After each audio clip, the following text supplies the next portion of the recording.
So today we're going to be going over the Prada Luna Rossa line of fragrances. I'm going to kind of give you a basic rundown on each of them, and kind of towards the end of the video I'm going to tell you which ones are my favorites and which ones I think are worth picking up. And you may notice here in this lineup, one is missing, Prada Luna Rossa Sport. I do own it, I just can't find it. It's the only one that I couldn't find, so it's buried somewhere in one of my boxes. But everything else is here, including the discontinued Prada Luna Rossa Extreme, as I about pushed it off the back of the shelf, so we're going to cover that one as well. Again, I've said it a million times, but the whole point of these buying guide videos is to help you make a purchase. When you get into a new fragrance line and there are a lot of different things to choose from, it can be a bit overwhelming. This one's not too bad. There's not too many out there, and there's one that's discontinued, so that makes it a bit easier. But some lines are so expansive that it can be really hard to make a decision. So if you do find these videos helpful, make sure you leave a like and a comment. And I will also provide links down below. Very convenient for you to just click them, and they will take you directly to discounters where you can purchase these at a lower price than retail. First up, let's start with the Eau de Toilette, just Prada Luna Rossa, where it all began. Lavender, mint, and ambrette are some of the main notes. Prada is known for being really good at creating soapy clean fragrances. That's what they do well, and you can see it with this line. You can see it with Prada L'Homme. You can see it with Prada Amber Pour Homme Extreme, those fragrances. It's very apparent. They do a really good job at creating luxury, soapy clean, timeless men's fragrances, and this one here is no exception. Up in the air, it is fresh from the lavender. It's a bit minty and green in the opening. There's a little bit of a powderiness as well, and that gives it a little bit of character. Overall, it's just clean, fresh, and wearable. This is very much a signature scent type of scent, one that you can wear every day for any situation, any time of the year. Now, for someone who maybe wants something a bit more appealing, a bit more unique and exciting, this may not excite you all that much, but for someone who just wants to have a relatively small collection and just kind of have it composed of a lot of fragrances, which will be good at a lot of different situations, Prada Luna Rossa Eau de Toilette is one that works well. If you want something a bit more unique, a bit more perhaps challenging or just different, this one may not be for you. Next up, we're talking about Prada Luna Rossa Sport. Lavender, vanilla, and tonka are some of the main notes in this one. So the interesting thing about this one is you hear the name Sport, but you see the sweeter notes being added to it, and that's kind of backwards a lot of times. The lavender rolls over from the original, but with the addition of some vanilla, and I find that the tonka bean here is a bit more prominent. So what does that mean? That means this one's a bit sweeter and is a bit more appropriate perhaps for cooler weather, whereas the original is more appropriate for, I guess, all year round or, slightly warmer weather, although it'll work anytime. So you're picking up what I'm putting down here, it's kind of backwards. Normally a sport would be kind of what the original is, but that's just kind of how this worked out. I do really like Prada Luna Rossa Sport. In fact, I normally save this till the end, but I actually like it over the Eau de Toilette. I like that added sweetness and that added depth. For me, it kind of spices it up and makes it a bit more interesting. For people out there who want ultimate versatility, you may not like it as much, or if you're someone who just doesn't like the sweeter leaning fragrances as much. The vanilla is there, it does come through, it adds a creamy sweetness, may not be for everyone. That being said, it's also not overbearingly sweet, so that's kind of something to keep in mind. I really like it though, and it is nice for the cooler weather, fall and spring, even into winter. Let's go ahead and cover Prada Luna Rossa Extreme. Again, unfortunately, this one is discontinued, so your only means of getting this one is eBay, and that will be very expensive. I think I saw like $250 as an asking price for one of these, which is insane. One cool thing about these, and they don't do this anymore, is that that's a metal casing around the bottle. You can see there it's it's got slats, whatever, all the way around. And again, it is metal even up here at the top as well.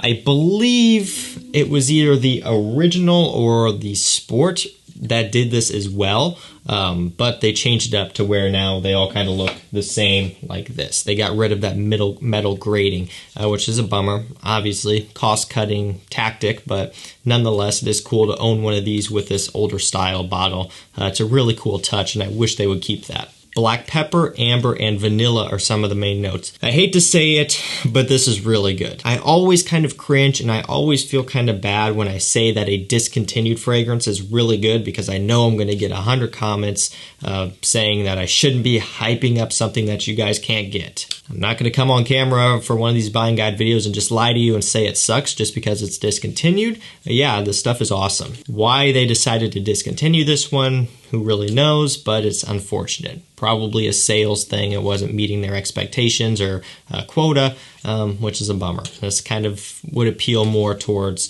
people like us, fragrance enthusiasts. The other ones in the line kind of went out and appealed to a broader audience. This one probably not so much. And again, that really sucks because I like this one. It's sweet, it's spicy in the opening, it's smooth and creamy.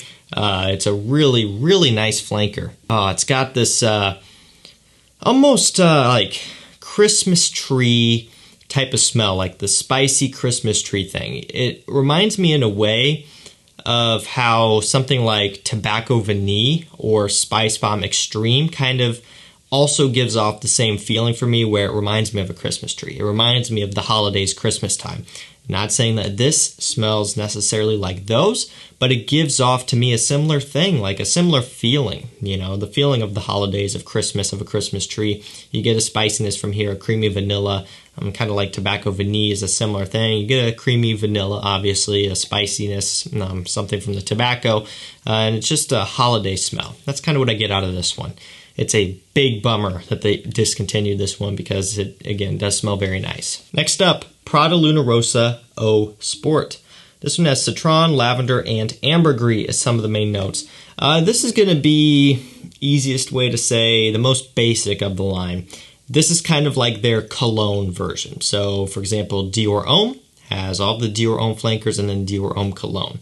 We've seen it with other lines as well, Chanel Allure Homme, all their other flankers, and then a cologne. Again, this is not an uncommon thing. That's essentially what this is, although it is not called cologne. It's just called Eau Sport. Not to be confused with Prada Luna Rossa Sport, and because those two are completely different. It smells nice. It smells pleasant. It's very citric and sour in the opening. You do get a fuzzy, kind of a bright, fizzy ambroxan from this one, and just a clean lavender.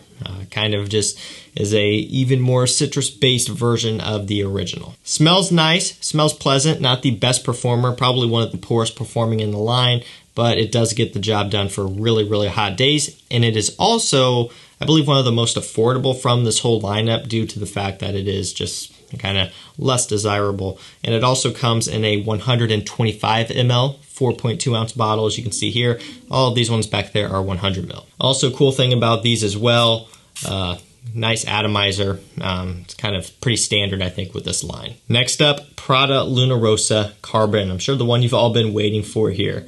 This one has metallic notes, lavender, ambroxan, and pepper, some of the main notes. This is a Sauvage-inspired scent. All the way through, from opening to dry down, it is Sauvage. Of course, it's got its differences, but it also has a lot of similarities. Now, we'll focus on the differences here, and mainly what it is a more smooth and well-rounded version of Sauvage Eau de Toilette. Now, I can't remember the year of which this came out. I could be wrong, but I want to say this came out before Sauvage Eau de Parfum came out. I'm almost 100% positive. And so one of the main selling points for this one at that time was that it was a smoother version of Sauvage, right? Sauvage Eau de Toilette is very sharp, very peppery, very bergamot bright in the opening, and it smooths out a little bit, but that's kind of what it is throughout the entirety of the scent. The ambroxan is strong, the pepper in the opening is strong, the bergamot is strong. It is just a piercing scent. A lot of people love it. A lot of people don't like it for various reasons, that being one of them. So if you like the overall smell of Sauvage Eau de Toilette, but it is a bit too harsh, Carbon was a really nice alternative at that time because it does take that idea and smooths it out. Like I've said, again, a lot of times, but essentially it's Sauvage is a square, Prada Carbon is a circle. Just takes those edges and rounds them off, smooths it out, and makes it almost a bit more mature. Nowadays, we have the Eau de Parfum of Sauvage, which does a really good job of smoothing it out. And we even have one step further, the Parfum, which is sandalwood heavy and a bit more aromatic fougere leaning and is quite a bit different than Sauvage, but just kind of an even more smoothed out, more mature, more refined version. Still kind of has that base and that backbone, just with a much different twist. Don't get me wrong, carbon is still a good pickup because it's also about half the price of Sauvage. On discounters, you're looking at, I think, $40 to $50, somewhere around in there, maybe a little bit more. On discounters with Sauvage, I believe you're still looking at over $100, and it retails for around that same price point as well. Maybe $88, $90 or something. It's been a while since I've looked up Sauvage, but yeah, it's almost half the price. Performance on this one is also not as good as Sauvage, but it does get the job done here. This one will last, every bit of 7 hours or so on your skin, or on my skin, so not bad. Last up for this video, Prada Luna Rossa Black. This one is all about the tonka bean and amber. It's really all you need to know. For me, this is powdery, sexy sweetness, and this is a stunner for the wintertime. I'm going to spray some in here because I'm tired of smelling Prada Luna Rossa Eau Sport. I like it, it's just a bit too strong sometimes. But this fills the room with such a nice powdery, creamy, inviting aroma. Now, what you have to know about this is that it is very sweet, very powdery. A lot of guys out there, not going to be for them, but if you are a fan of that, you're going to love this stuff. This is kind of what I was talking about earlier, along with Prada Luna Rossa Extreme, where the original Prada Luna Rossa may be a bit on the boring side. It doesn't really offer as much in terms of uniqueness, I guess, and just kind of excitement. But for me, Prada Black and the Extreme does, right? It brings out these different facets and kind of this different genre of men's scent, which I really enjoy and really kind of excites me. And that's why I love this stuff. I mean, it's been in so many of my videos, and it's going to continue to be showing up on this channel, and it's going to continue to be worn by me as soon as we get into fall and winter time. That's kind of when this one is best for. So it's a good performer, about 8 hours or so on average, sometimes a bit longer, sometimes a bit less. Projection is a bit on the mild side. It's a bit softer, but it will last you through a day, and the cold air does kind of tame it down and smooth it out even more. Great, great stuff. Now we're to the end of the video where I'm going to tell you my favorites and which ones I think you should buy. So at the end of the day here, I would say to put most of your attention towards the following: Prada Luna Rossa Sport, Prada Carbon, and Prada Black, in no particular order.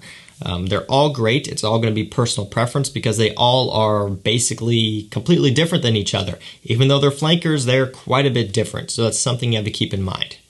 Look, the original is still great. Eau Sport is still great, but for me, they don't bring as much to the table as the ones I just mentioned. And yes, if Prada Luna Rossa Extreme was still in production, I would 100% say to pick that one up. And hey, be on the lookout. If you are on, somewhere, eBay, probably not going to be eBay, but a Facebook Marketplace or one of those other apps where people sell stuff and someone doesn't know what they have and they're letting it go for a super cheap price, less than $70 or something like that, then I would say 100% pick it up. Over $150, that's a different story. I was lucky to get a good deal on this one, and I'm glad I have it, but I wouldn't pay that for that. That's going to do it for me, guys. Remember, if you want to pick up any of these for yourself, they will be linked down below in the video description, and they will take you directly to discounters. Thank you so much for watching. Stay safe, stay healthy. We'll see you tomorrow with another one. Take care.